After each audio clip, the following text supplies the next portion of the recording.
Are we live now? Yeah. Yes. Good evening, everybody, and happy Valentine's Day. Due to popular request and special demand, we want to carry out the unboxing of an ID toolkit here in td4pai as part of our Valentine's celebration. You can see the startups in the hub, and it's actually where the Wazobia robot is also being developed. So if you could show them, the robot has been developed. So I will just switch it on to see how. Okay. Yeah. So that's it now. Basically. So we could have some contact problem here. Okay. Come on, move on. So that's the Wazobia.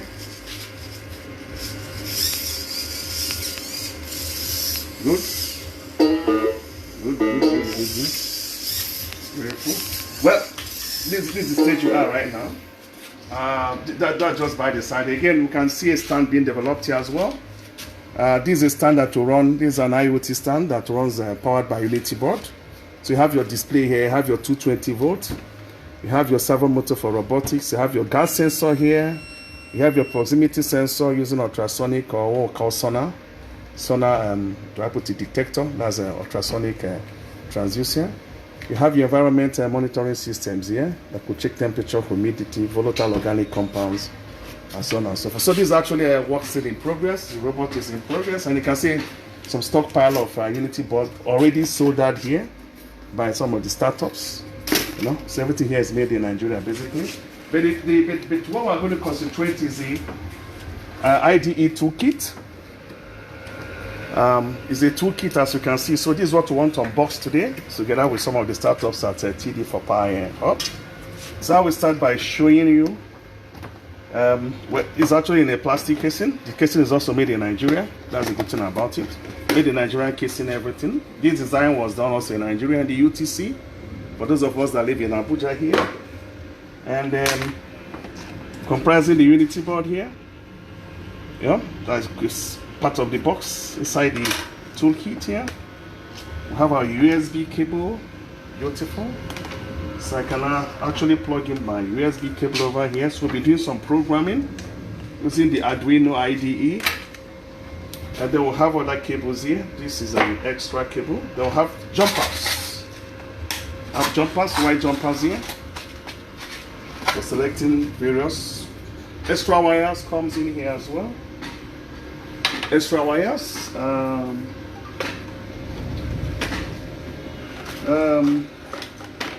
batteries, of course, so we can basically power up the board. You can see, with the battery comes on as well, so we can have an independent power source. What else we have here? We have our LCD display. Comes with the toolkit. Ultrasonic sensor, I mentioned that already. And of course your breadboard for hacking one or two things. So as you can see, the board brings that much needed flexibility. So I was actually asked, the startup asked me to take them through the functions of the Unity board. They're actually coming from, most of them are from Futmina, am I right? Futmina and a few other schools here. So I decided that I should also go through the design and then quickly show them some of the capabilities of the Unity board, which form the main components of this very toolkit. And I've also mentioned that Unity board design was championed by the Honorable Minister, Dr. Isa Ali Ibrahim Pantami, our digital minister. He championed the design of this Unity board, which is a Nigerian-made product. It's meant for capacity development in emerging technologies, and we all understand the importance of emerging technologies. That is need to build skills into our workforce, especially into our youth, so they can be employable. Am I right? Towards capacity development in emerging technology. Well, it's a bit hot here, and we're sweating a bit, but it's okay. So I will quickly take you to the block diagram of the board first of all. I think that's where we start. So I will start with the block diagram of the board. The first question you ask anybody that comes up with a new product is, what problem are you solving? What is new? What are the new things you're coming on board that nobody has? So I would like to just show you what the Unity board contains. So this is a block diagram of the Unity board, which forms part of the IDE toolkit. IDE stands for Inclusive Digital Economy or Innovation-Driven Enterprise. All these are trendy areas. All these are some of the buzzwords we are looking at. Okay. So we have a I2C LCD display. I think I just showed that here. So it has a port where you can actually plug your display without rewiring or hacking or what have you. It's one of the disadvantages of using something like an Arduino board. You have to do a lot of breadboarding, a lot of wiring, and so on and so forth. And there is not too, for beginners, that could be a lot of problems, you know, and especially when you don't have electronics background. So this Unity board or the IDE toolkit solves that problem by making it, you know, fun to work with without having to rewire or wire so much. Then if you desire to wire, there are also provisions for that. Now, we have the LCD display port which enables you to plug in your I2C LCD display. It can be 2x16, it can be 2x14, and so on and so on. Or it can even be your GLCD if you have the converter attached. It's a pure I2C port, which you can connect over 125 devices in parallel. They have your I2C bus, as I mentioned, that also connects to the I2C LCD port. There are parallel connections. Then I2C UID EEPROM. UID stands for Unique Identification. This is actually a device that was integrated into the board to prevent counterfeiting of the board. That means each of the board that goes out there will be on the database, and then we can cross-check when there's counterfeiting, because the UID does not repeat itself. UID is given only once a special chip on board. Okay, then we have the IMU. IMU stands for Inertia Measurement Unit. Well, it's a 6-axis degree of freedom we have here. We have the accelerometer. We also have our gyroscope. Okay, so with that, you can create some smart city application. Like, I'll give a typical example. Maybe your street lights, you want to know when they're tilting, when the car hits them. Your signpost, street signs, you want to be sure when they're bending, tilting. You know, you can use it also for autopilot. You can use it in medicine for monitoring of the elderly. Have they fallen? Have they standing? So there are various areas of application. It can also be used for what they call asset tracking. For example, we have challenges with our energy system. Sometimes transformers get stolen in remote areas. So with your IMU functionality embedded in some of these. Okay, it's back. Is it back? Well, black one. Okay, you're good to go. Can we go? Yes, sir. We're experiencing you know, that's a typical problem in the developing world. When we're experiencing a network issue here, the bandwidth is low, despite the fact we paid for, you know, some good up to 7 gig, but then we can't access it. We can't even access what we have paid for. It's quite a challenge. We hope that 4G will eventually level, monitor river flow, you know, monitor landslide and what have you. So what the clock does for you is that it's a clock that is on board, just like your motherboard, that has some. Okay, it's back. Okay, fine. Are we back online? Yeah. Okay, fine. We're still having our network challenges here, but just have to bear with us. So we're trying to get it working once more. As I mentioned about the RTCC, is the real-time clock for what we call timestamp. So as you're acquiring data from the field, the clock is always there to let you know the time, day, and so on, so the data is acquired, so it can be applied for time-critical applications, absolutely. And then, well, we are waiting for the display to come on. So yes, you wanted to ask a question? Yes, go on please, while we're waiting for this to come on. Okay, I'm clear now. I wanted to just find about the real-time clock, like the RTC. So like when data is coming into the when the board is acquiring data, the particular time with which the data is coming inside, is that a function of the RTC? Yes, I will explain to you now. So what happens is that the RTC runs at the background. You know, it's a clock, it keeps ticking. And what we did here was we went for one of the most accurate clocks in the market. DS3231. You can Google it and check it. DS3231 made by Dallas. Okay, why is it so accurate? It contains what we call TCXO, temperature compensated crystal oscillator. What does that mean? It means that, you know, in electronics, okay, resistance changes with temperature. So if I have to tie resistance to frequency, as the temperature is increasing and decreasing, there will be a drift in that frequency. But with this kind of clock, it has a closed loop. So there's always a compensation that makes sure it maintains the same frequency and time. Not only that, it contains a thermometer. That's a good thing about that checks the temperature. So not only can it give you time, it can also give you temperature of the board. That's the beauty of this very clock. Yes, you can also query it. It gives you the temperature of the board. Yes, please. It's asking a question. Please, let's make it interactive here. Okay, I was the gesture sensor. Can we like program it with OpenCV to get some? If maybe you want to get like plans, want to program it to be detecting plans or maybe a car passing and all those stuff. Can we use it to? Yeah, this is a very, very interesting question. You know, but I'll answer it now. You know, you see, you know, there's what we call high-level applications that need a lot of processing power. Okay? That is where your processors come in. Okay, maybe it is like your Broadcom processors that is on a Raspberry Pi board, maybe Pi 4. Or you can have your all-winner chip on Banana Pro or Banana Pi board.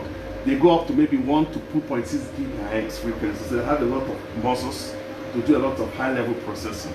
Now, what we're using here is Atmega 328, which is running at 16 megabytes, giving us 16 million instructions per second. Not too bad for an embedded system with a very robust pipelining.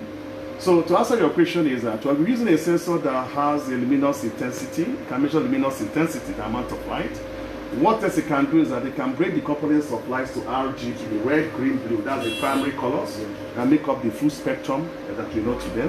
Then, thirdly, it has spatial sensor that can sense your movement of hand. As you're moving your hand up and down, you can actually sense it using light. So it has spatial sensors that, you know, using infrared diodes, it can sense the direction of movement.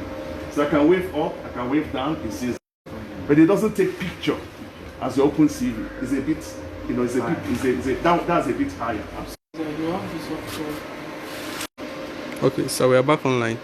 Okay, fine. So this is alright. So let me just go to the block diagram and then slideshow. Okay, fine. So sorry, well, back online, connection, you know, network issues as well. So any other questions? Yeah, I'm okay, sir. You okay with that? I hope you captured the what is that? Any other question here? Okay, I don't know whether it is the right time to ask this question. No, you're free to ask some questions. Okay, given the fact that we are living in You have to go closer. given the fact that we're living in a data-driven world and we know that the activity of cybercrime have increased, there's on the increase. So, sir, is there any provision for data security on the board? Beautiful. This is a very, very good question. You know, let me even digress a bit. You see, we're in the era of data. Everything is driven by data. Without data, you can't even do AI. Without data, you can't even plan. I get to that. And everything is connected. And everything is online. Absolutely. So there must be a system of trust. Am I right? That's why if you talk of IoT, if you want to apply what they call the OTA function. OTA means over the air. Over the air means that I've deployed a million devices in the field and I need to upgrade or update the firmware. Maybe patch some holes due to some vulnerabilities which I have discovered. That can be done remotely. That is me to go to 1 million devices and update them. That's where an IoT technology as a hardware architect, you will apply what they call the OTA functionality to enable you update your devices. Just when you update your Windows, sometimes they send you patches and what have you. And it's a major challenge in our IoT technology, you know, the issue of security. Okay, so during the design of this board, we thought it out already.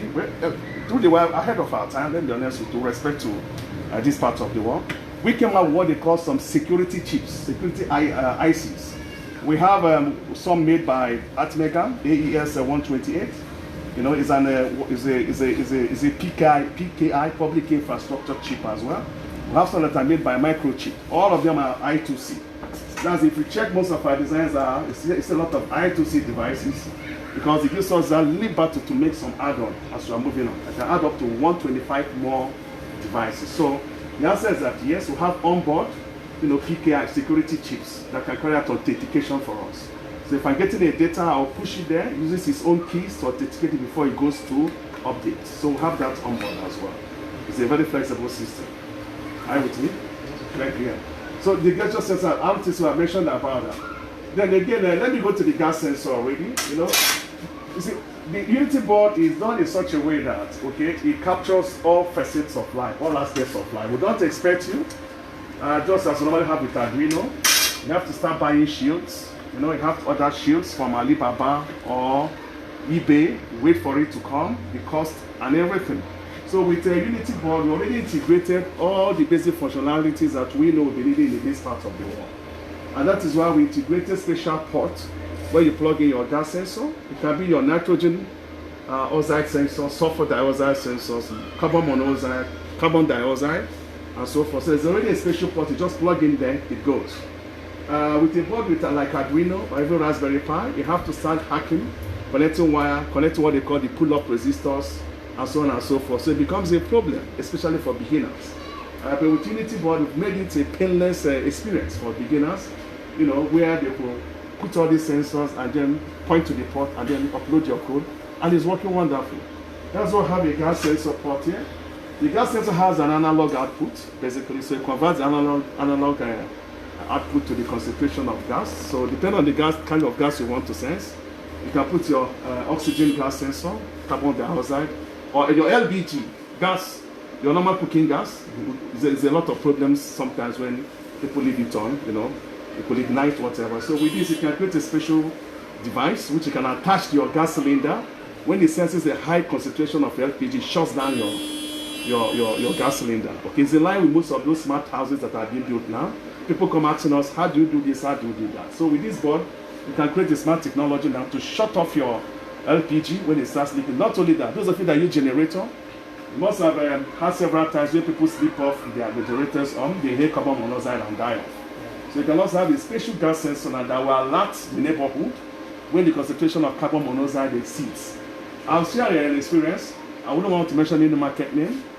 So markets in Nigeria, when you get in there, you know, when there's no light, you know, when there's grid failure, 1,001 people put on their generator. Each store has its own generator. Imagine the amount of carbon monoxide fume coming out from them.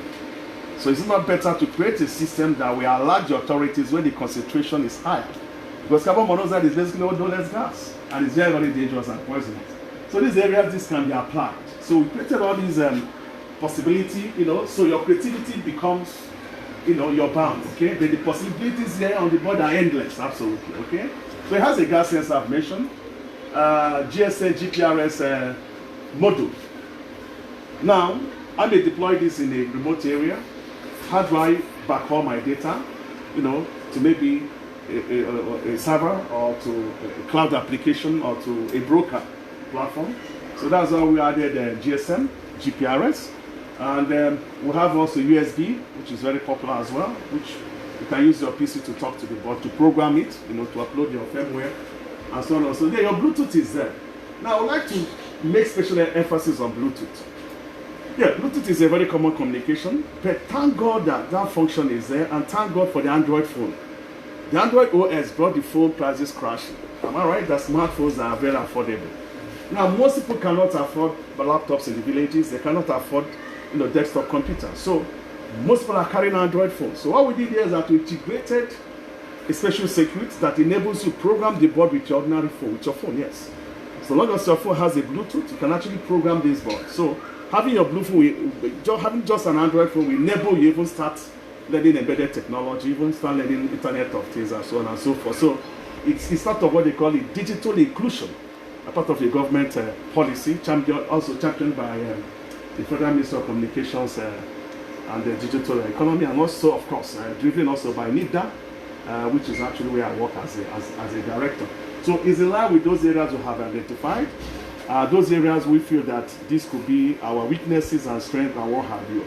Because we believe in what they call adaptation of technology. Okay, get the technology there, fine, no problem. But how do you now, you know, customize it to suit your terrain and peculiarities? So we have that in mind when this board was actually being designed. You have your Wi-Fi. So this very board now can act as an AP, access point, that connect up to 10 devices. It can also act as a client. So that's the beauty of it. So if you have a hotspot, the board can hook onto your hotspot and transmit data or receive data which forms part of the IoT technology. Then again, this is an interesting part here. This very part is very, very interesting now. Nowadays, we heard about the smart cities, am I right? Now, if you look around even in this hub here, okay? For example, okay, we'll have that fan over there running. I want a situation where, as I'm coming into this hub, before I get to the gate, the fan switches on or the AC. Unfortunately, the fan uses 220 volts. This is Nigeria, 220 volts, mains voltage. And the Unity board uses 5 volts. So how do you interface them to automate them? If it's a board like Arduino, you may have to start ordering for special shields. That will cost you money, definitely. You know the rate of Naira to dollars now. It will cost you time.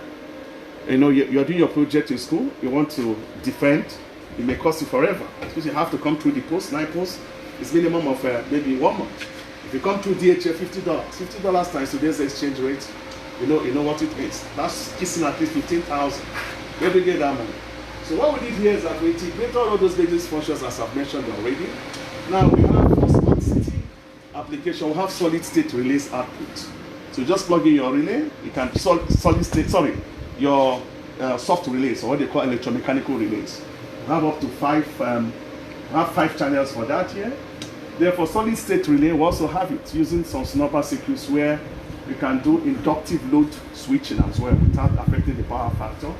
That one will have 1 channel for that. Yeah? Meaning that in my house now I can plug in my AC, everything onto this board and then control it remotely using my mobile app or what have you. So it's a smart city ready board. Let me use it that way.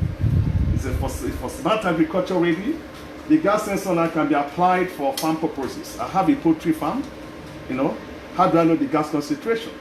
How do I know the concentration of urea or ammonia? Some of these gases that are emitted to show the cleanliness of the poultry farm. Am I right? This can be pushed in the hospital.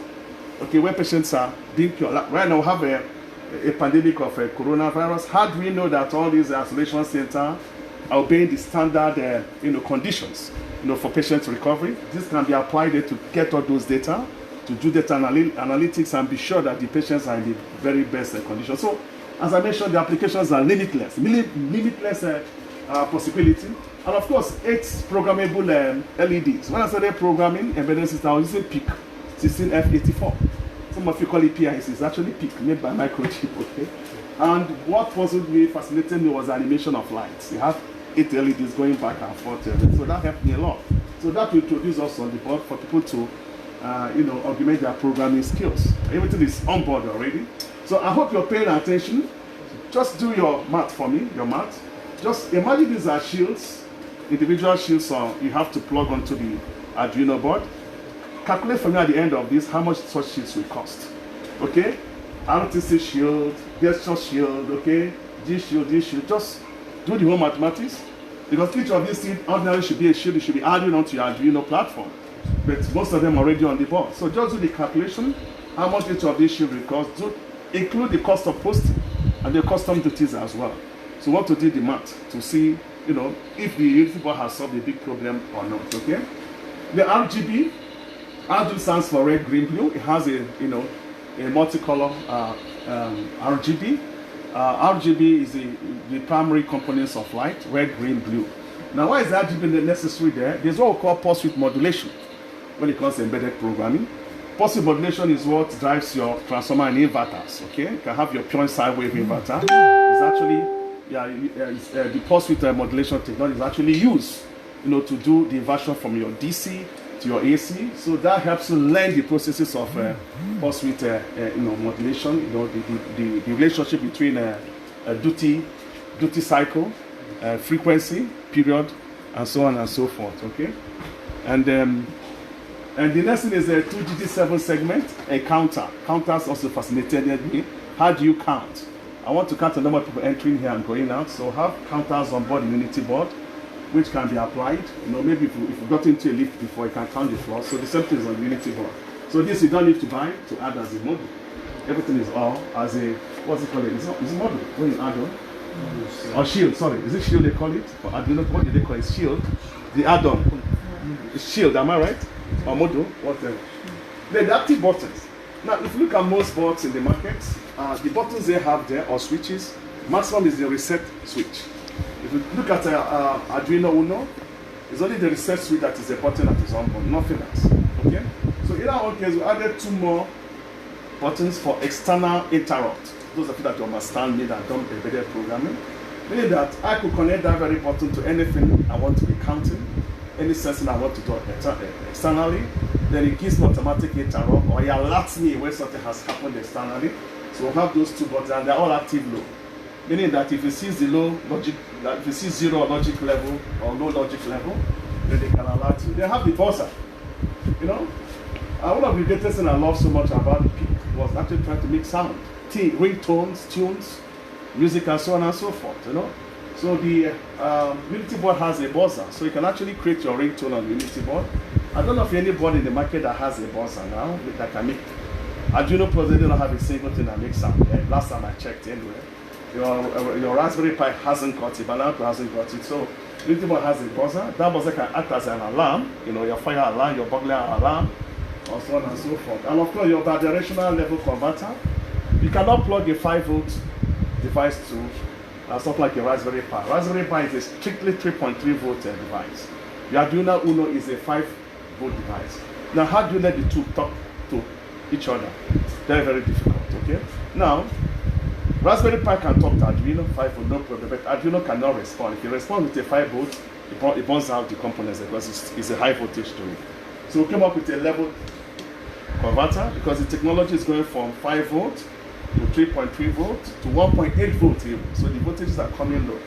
So there's a translation here, bidirectional. So you can plug in your 5-volt signal to go to 3 volt and back without any problem. So that's what this one does here, the bidirectional. This I will show you on the board. I'll still show a picture of the board with all these things, okay? Then the next thing now is your power. As I mentioned already, it's one of the only boards that can give up to 220 volts output directly on the board. So you can connect, you know, heavy duty, you could connect even up to 5 amp, 220 volt at 5 amp load directly on the board. Yes, even inductive load, it will take it easy. Then you add your relays, it depends on the power of your relay. You can take up to 5 relays on board, 12 volt relay, or even 5 volt. It takes everything on board. I mean, externally, you just plug it in and it is working. Then your SPI, of course.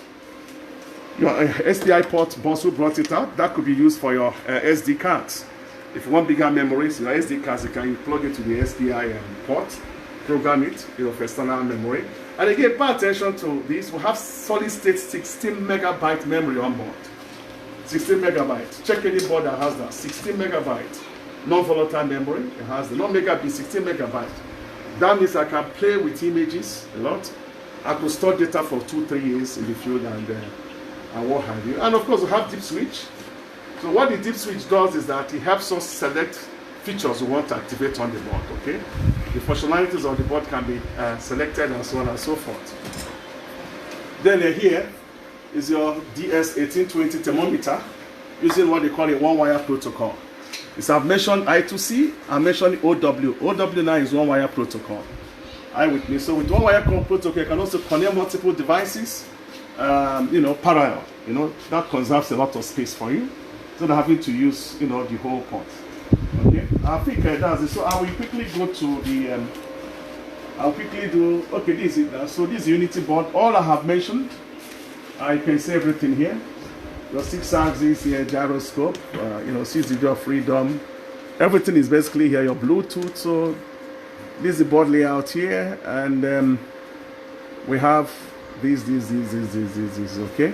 Well, this is just an introductory lecture, and I didn't want to overlabor everybody because I want a situation where we can actually program the board to see what it does. And what we did during the design is that to maintain all the Arduino pinouts, like the circuits of Arduino, you can see it over there. We left it. You haven't seen the outline because we want a painless and seamless migration to Unity board platform. You don't have to start relearning anymore.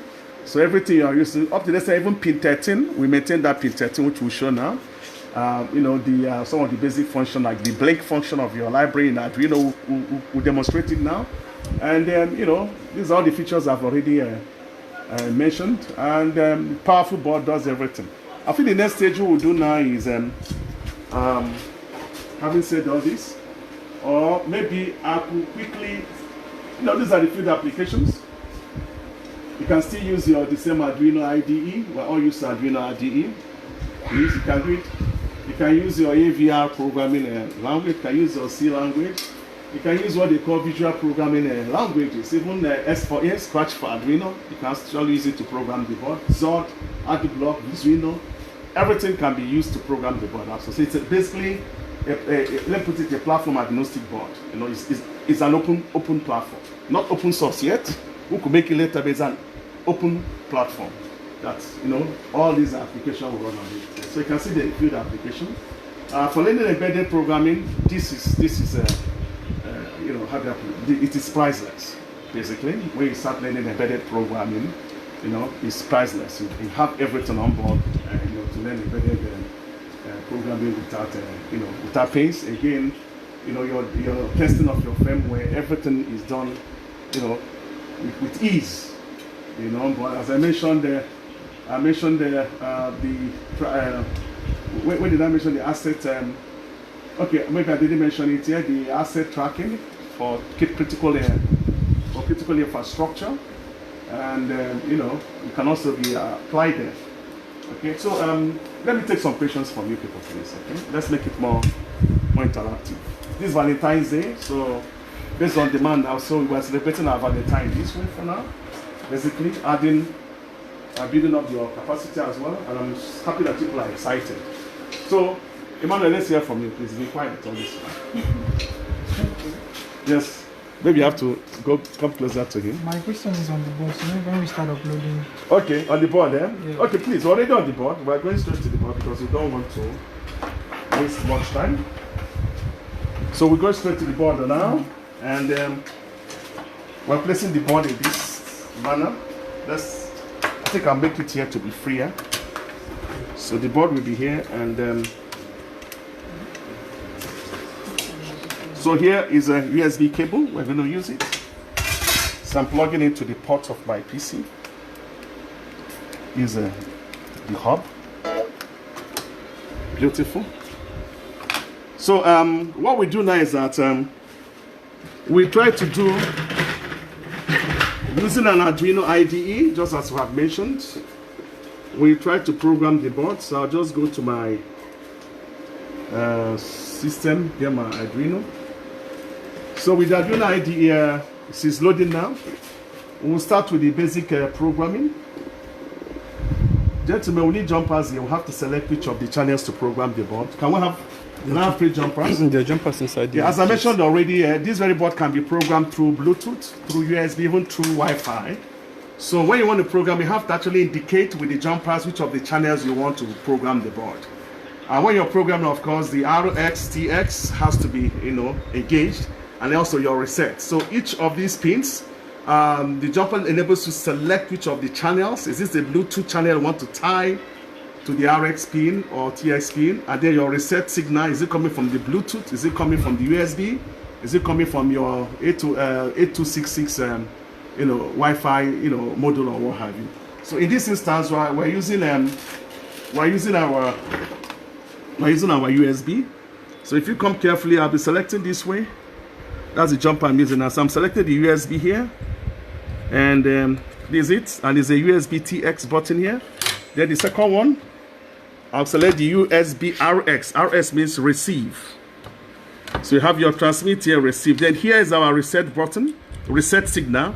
So where's the source of reset signal? Well, here we are using a USB source.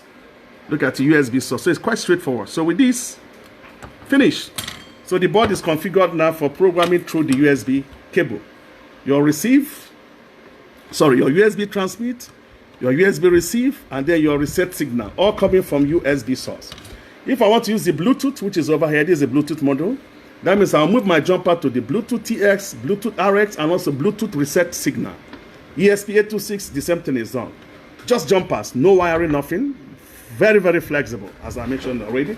So let's go to the Arduino library, which maybe you may want to take it from up here. Emmanuel, maybe you want to ask your question. So we will open the library. So we'll go to the basics Blink program. I think we all know the Blink program. This is the Blink program we'll be using. So want to blink. The LED built is normally pin 13.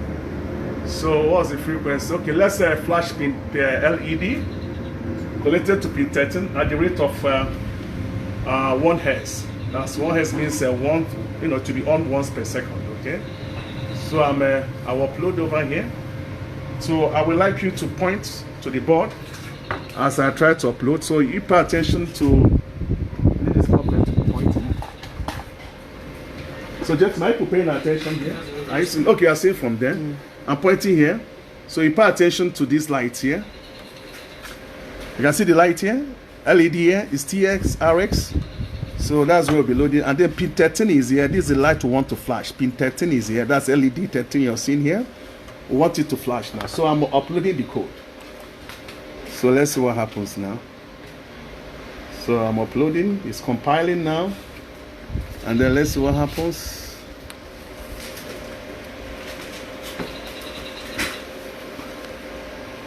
Is it uploading? Is it going?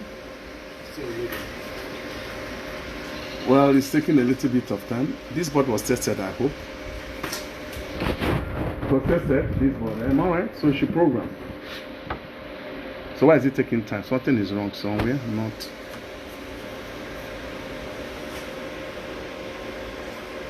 It's taking time to load.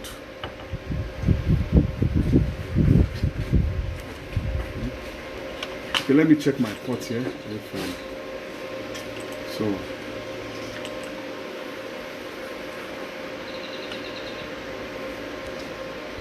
Okay, I think I see what is happening. Sorry. We plugged two boards at the same time, unfortunately. I think that is what is giving us problem here.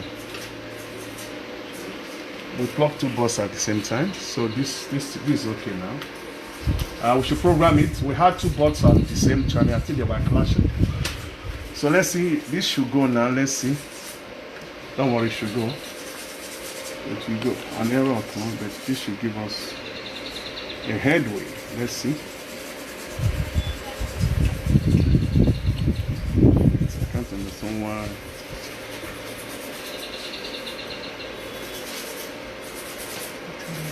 Okay, we plug and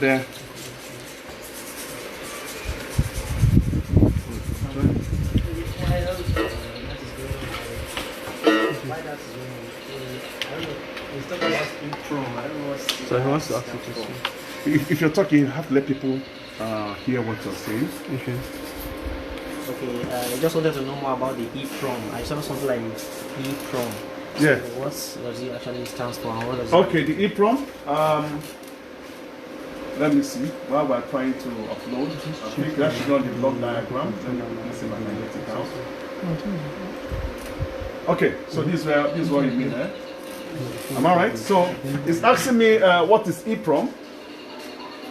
Okay, in computer engineering, or name is the word in microelectronics, we have different kinds of memory. Okay, are you listening to me?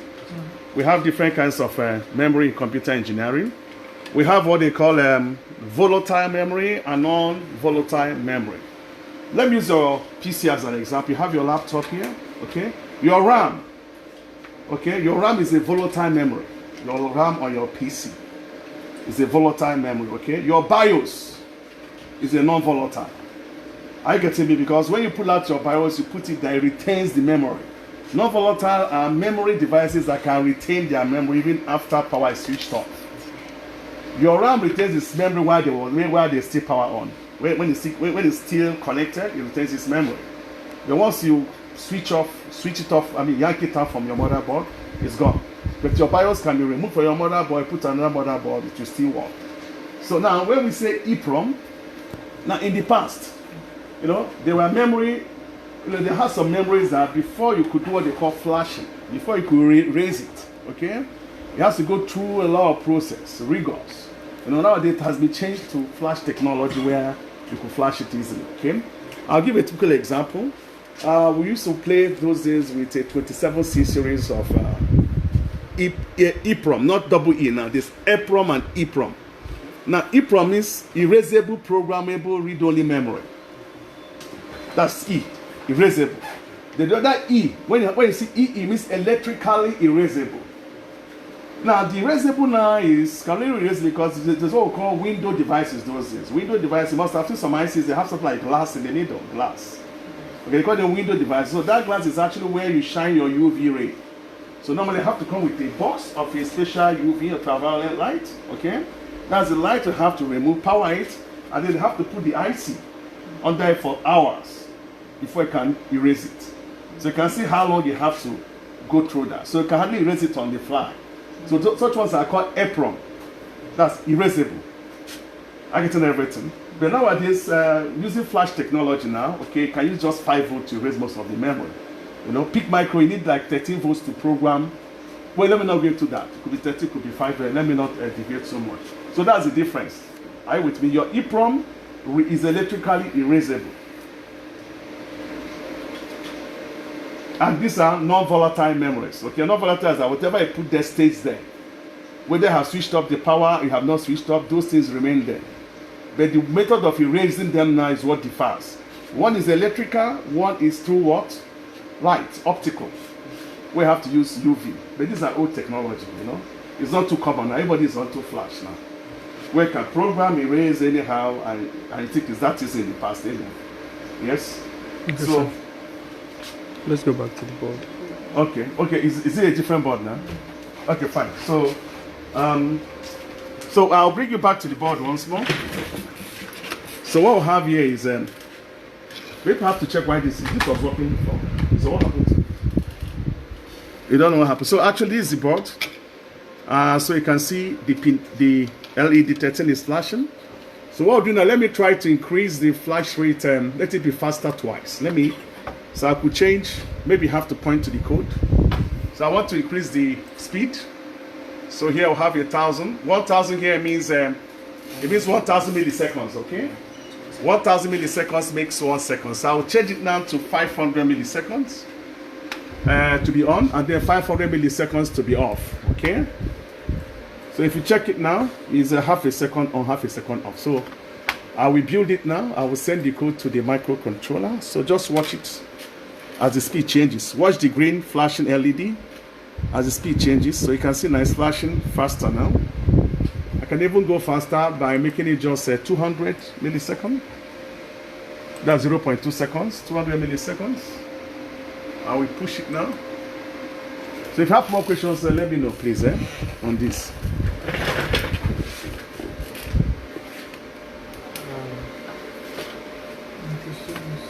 So you can actually see how it is flashing. So what are the questions you wanted to ask? I have a question pertaining this, the Bluetooth. Okay, the Bluetooth, yes. We have what is called BT-con. Yes. And we have the ESP-con. Yes. I don't quite understand their functions for both of them. Okay, drop it so you can picture it more. Yeah, you have to, you know, the board is this way. I think it's better to capture it this way. So what are your points? Is the flashlight on? Yeah. With this functionality, I understand Yes. this one is to power the Bluetooth module, this is to power the ESP module. But the functionality of this... Okay, I will explain to you now, okay? You know, just as I mentioned there, we made sure that this board is very, very flexible, okay? Very flexible that the board is at your mercy. You can bend it in any way. Now, the con means configuration. The con you're seeing the Bluetooth configuration, ESP configuration. Remember that some certain Bluetooths can be in master mode or in slave mode, like the HC05 Bluetooth, okay? You can put them in master mode or in slave mode. And trying to use AT commands to talk to you, need to press certain buttons on some of the modules. So these are the buttons we brought up here that you can easily use jump pads to hold it down in that very state, and then program. Either you update the firmware content within the module, or you send your AT command and other thing. The same thing is applicable to this very ESP8266. So it's a configuration mode. So when you want to put it down, you just put the jump pads there, then it gets into the slave mode to be reprogrammed or reconfigured. Absolutely. Isn't that wonderful? And guess what? You don't need to pull anything out of the board. That's a good thing. It's easy to onboard. Everything is done on board. Just your jumpers, you program it, remove them, you're moving. Little wiring, little or no wiring. So all these thousands of wire we normally use, you know, making mistakes. You know, normally use breadboard. There's still, see added the wires, and in case you want to hack. But they'll reduce the size of the breadboard here. Just few wires in case, you know, have some good ideas and everything. But you hardly need this one. You hardly ever need them. I bet you.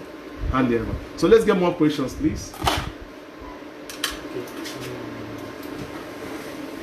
I've heard of, I think it's more or less like, I also want to get little clarification on the various, I wanted to get little clarification on the various types of microcontroller. You know, you talk about PIC, you talk about art measures.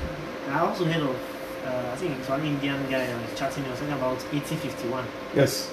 So, Yes. I think, what is the distinctive feature? Beautiful. That's a very good question. I will try to outside as superficial as much as I can. I don't want to go deep into the technology, okay? Now, if you look at the microelectronics, everything falls down to, everything here falls down to material science. Yeah, everything comes with material science, okay? The discovery or the invention of the transistor, that is what changed the whole technological landscape for mankind. That is how we're even able to go to the moon. That's a fact. Those transistors that are dispersed, I think it was called the Bell Laboratory in 1948. That was a very big industrial revolution that gave us a quantum leap to where we are. And everything falls down on the silicon, the sand. Simple as that. And with some doping elements and germanium or what have you. Okay? Now to answer your question is this, okay? Now there's what we call architecture. That is, the silicon you're looking at, your microcontroller, okay, is like a real estate. It has different buildings with different plans or what have you. Okay, just to have Abuja City, different from Lagos City. The road is different, absolutely. So for you to access Abuja City, I have to give you the map. The same thing with Lagos City, so they are different. Okay. Now, if you talk about 8051, maybe you talk about PIC Micro. 8051 has what they call a CISC architecture. A CISC stands for Complex Instruction Set Computer. Okay, I will explain that more. All right. While the RISC means reduced instruction set, that is where your PIC enters. Each of them they have their different advantages and their own disadvantages. Okay, like the PIC has this program memory separate from its own other memory. While the CISC has to is sequential. You have to go here before you go. I will explain that better. Now, each manufacturer has its own architecture most of the time. 8051 is a very, very popular microcontroller. It's one of the first that came out, actually. It was one of the first that started this big, manufactured by Intel. I think Intel were the first to start making that 8051. Then they started giving licenses to other companies to come in. Motorola also had their own. And that was why they had different assembly languages those days, okay? We have what they call the Intel assembly language. They had the Motorola assembly language, yes, okay? They have even the PIC assembly language called the MP assembly, MPASM. Those people that are using MP Lab, like SRA program with assembly language, you see that the PIC assembly language is different from Intel assembly language. So in those days now, okay, most people are tied to a particular device. That is where the C language comes to play a role. Okay, by the KRR, C language, okay? So now, what does C language come? C language comes like an intermediary here, okay? We have the assembly here, so we have like 20 different assembly. So somebody said from me, so why must I learn 20 different assembly to use? So that means if I migrate to another, I have to learn that assembly language. That's an uphill task. So they come up with syntaxes in C language, that is a common denominator for most people. And then when it is compiled, it's broken down, it's translated to the various other machine languages for you, the user. So that is where the C comes. So you don't need to learn all this in assembly language. Once it is compatible, or using the C language of that very manufacturer, for example, which is common to all of us. But the syntax is common already. I get everything. Enables you to program it. So to answer your question now, one is you could depend on the how do I put it now, the features that are on board. Okay. Example, your PIC16F84, it has 1024 programming memory. That's 1K programming. Your 877 may have even up to 8K or so those days of what have you. So it depends on the power it has. It depends on what they call your RAM, internal RAM. I get to everything. So there are a lot of features that can even differentiate those processors even from the same manufacturers. I get it. Now some may be combined. So right now, how about they call things like the digital signal processors, where they can even start adding things like amplifier, things like comparators, everything. So there's that convergence coming in now. Okay? Then from there, start stepping up to what they call the SOC, system on chip, where it has so many functionalities on a single chip. So instead of using a big board to connect all those chips, they have packaged everything onto one single chip called SOC. Something like your All-Winner, all in actually is a very big. So I don't know if I've answered your question. So it depends on the architecture. It depends on the speed. You know, like your at megapixel 8, maximum you can have is 20 megahertz. You cannot go more than that. 20. No, you can do overclocking, but for stability, 20. Other ones may take up to 200 megahertz or whatever. So it depends on what you want to do. Absolutely. But it's always good to have, there's what we call, when you design, normally you have what they call a target price, or what they call a target cost of production. That is what actually guides us designers. I'll meet you, you tell me your requirements. I'll tell you, okay, we tell that this is the product in the market, this is the product we want to compete with. We will study it, then you will give me your target as a cost price. I will work with that target price. Know that this is a component I have to use here. This is expensive, no, let me use this one, use one at the end of the day. So that's why it's very, very important to have a vast knowledge of other different devices in the market. That enables you to know which of them you can choose for your, for your new development or what have you. I don't know if I've answered the question. Yes, sir. Yeah. More questions, please. It's on the board. My question is on the board. Okay. The complete board. Yeah. If, for instance, there's a farm that want to make use of this board now, in their poultry, just like poultry farm, to know when the poultry Yes. if there is odor. How do they make use of this board? Okay, fine. He's actually, he has a poultry farm, him, and he's a young man, young entrepreneur, doing very well. So he wants to carry out some automation of your poultry farm. He wants to be sure to be able to remotely sense the level of gas. Am I right? Yes, sir. That shows you how clean your poultry is. Am I right? Because when you don't clean the chicken droppings, okay, ammonia will be emitted. Am I right? Even H2S gas, hydrogen sulfide, will start coming out. So based on that concentration, you can know if it's clean or not. Very easy. We already showed you a gas sensor there, am I right? Yes, sir. All you need to do is get a gas sensor that can sense ammonia, maybe H2S, hydrogen sulfide, finish, you plug it in, then you select the concentration you want. Okay? You can see concentration of 10%, trace, maybe 0.1% or whatever. Once you get to that concentration, it will ring an alarm. So the same board now can send you a message, use the GSM module here. So you put it, see, look at where you can put your SIM card here. There's a slot here for SIM card inside here. So you put in your SIM card inside here, it can actually ring you or send you SMS. This place also, or you can ring a big alarm for the neighbors or for you to hear easily. It does it already. Okay, sir, can I ask Who's your you? mother?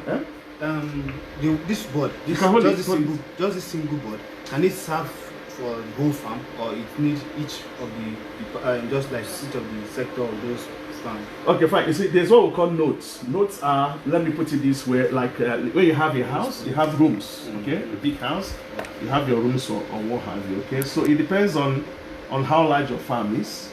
Okay, if you have a poultry farm that is the whole of Kuje, one will not be enough for obvious reasons, am I right? Because the concentration of gas here may be different from the concentration of gas over there. So you may need to, deploy what they call sensor network. Sensor network is having these boards in different places talking to a central one board that can act as a concentrator or a gateway. Or some all of them will talk to it. So it knows, and then it will down push the whole information to you, show you which of them has a higher concentration or not. I get it. So if you have a farm even all over the place, you can use this very board to collate the whole data to a central platform where with your mobile device you can actually view all your farms, no matter where they are in this world. You can see this concentration and what have you. Absolutely. I don't know if I've answered the question. Another question, gentlemen.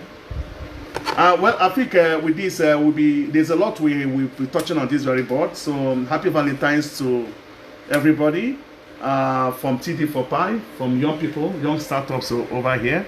So they actually will be championing this board. They're actually going to develop now the manual of the board, because I want them to develop it from the user perspective. Now, not me now, from the user perspective, we're going to take them through this board. So they will develop the manual for people like you out there to understand how to utilize the board. Just as I mentioned, it's still part of the digital economy, inclusive economy. That's the IDE toolkit that comes with quite a lot of things here, with a high local content. And we hope that this will soon get into schools, research agencies, universities, and so on and so forth. It's proudly made in Nigeria, and then people are already utilizing it.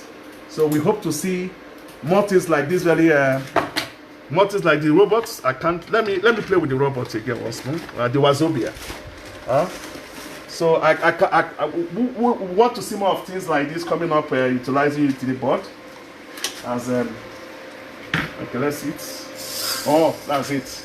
I love teasing the robot most of the time when I get a bit bored. Okay. I think we're having contact problem here. We're having some contact. You see that? Yeah, look at that. So happy Valentine. Happy Valentine, Azobia. Oh, good. He's shaking your. Oh, you don't like it. He's not happy. Look at that. He's saying no. Are you sure? Are you okay? Are you okay? Let's see. So you can see that the robot now is already coming out. This screw came out already. Yeah. You have to look for it, eh? This is already coming out. I think the screws are not well Screwed. They are not well screwed. Then I take or say no. All right. Okay. Can you show something? We'll have some contact problem. Okay, fine. It's all right. So I think but if you have any questions, you can post it on my page, and then we will see how we can answer. So we'll try to make this a very weekly event. Am I right? We'll try to make it interactive. Maybe next time one of the people seated here will be talking to you people. That's the whole essence. We believe in the train-the-trainer philosophy. So it will be my joy. I'm trying to see them also take you in the Unity board. So we're going to create classes in Unity board. And we'll start with the introductory part. Not only classes, the field application, because we're actually taking it from a hub. A hub is like an AG room. If you look around here, you can see everything. You can see the transistors there, the packs here. All these are components on the table. You can see them packed over there. Solar panels, everything. So you can see the table over there with soldering irons and everything here. So we're actually in an AG room, where it's a lab where activities happen. So all these are components there. So we have most of the things we need now to carry out the application of the Unity board. And the essence is that we want to train you to be able to apply your knowledge to start making money with it. Not only that, to help us drive the digital economy, which is in line with the Dr. Pantani's mandate and also the Federal Ministry of Communication and Digital Economy, and also NIDA, where I work, is part of our primary mandate, what they call digital inclusion, digital skills. This falls under digital skills and also entrepreneurship. So, you can't start anything without having some basic knowledge. So that's the essence of this interactive session. So maybe you want to say anything, Abraham? Any other if you want to tell anybody there, feel free. Maybe tell them your experience here. Take it round. So for me, I'm out. Talk to you. Your experience and what you're doing and everything. All right. Thank you, Doctor.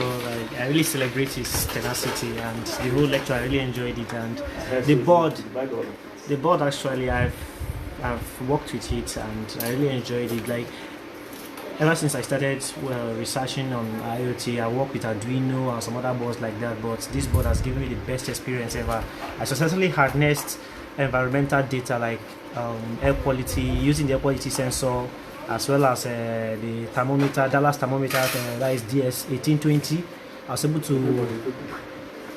was able to get this data and then interface it over the air, like also use it for Internet of Things applications. So while working with Team Mastromania, so it's really, really nice. I really enjoyed my experience with the board. Thank you.